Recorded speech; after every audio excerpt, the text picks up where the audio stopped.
Hi అండి. Welcome back to my YouTube channel SK farms organic. ఇలా మేము ఒక ప్లాస్టిక్ టబ్‌లో ఒక మిర్చి గింజనేసామండి. ఎందుకంటే ఒక ఆర్గానిక్ మిర్చి పండుతుందా? పండదా? అని ఒక టెస్ట్ కోసం చేసాము. కానీ చెట్టయితే బాగానే వచ్చిందండి. కానీ ఇలా పురుగులు మనకు కంటికి కనిపించని చిన్న పురుగులు ఇలా ఆకులను తినేస్తున్నాయి. ఇలా తినడం వల్ల ఏంటిదంటే క్రాప్ ఈల్డింగ్ అనేది ఎక్కువ రాదండి. కానీ మా మహబూబాబాద్ డిస్ట్రిక్ట్‌లో పండిన మిర్చి ప్రపంచంలోనే చాలా మెడిసినల్ వాల్యూస్‌ను కలిగి ఉంటుంది. ఎందుకంటే అది మాకు నేచర్ ఇచ్చినటువంటి గిఫ్ట్ అండి మా డిస్ట్రిక్ట్‌కి.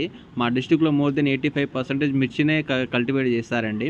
మా డిస్ట్రిక్ట్ యొక్క మిర్చి యొక్క వాల్యూ మీకు తెలవాలనుకుంటే ఇప్పుడు ఒక క్లిప్ చూపిస్తాను, అది మహబూబాబాద్ చూడండి. జిల్లాలో పండే మిర్చి నూనెను అంతర్జాతీయంగా క్యాన్సర్ నివారణకి, సూపర్ క్యాన్సర్ మందుల తయారీకి వాడతారట.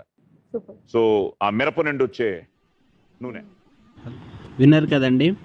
ఈ ఈ మిర్చి యొక్క కారం పొడి తింటే ఆరోగ్యానికి కూడా చాలా మంచిది. యాజ్ వెల్ యాజ్ దీని కాస్ట్ కూడా ఎక్కువనే ఉంటుంది. త్వరలో మన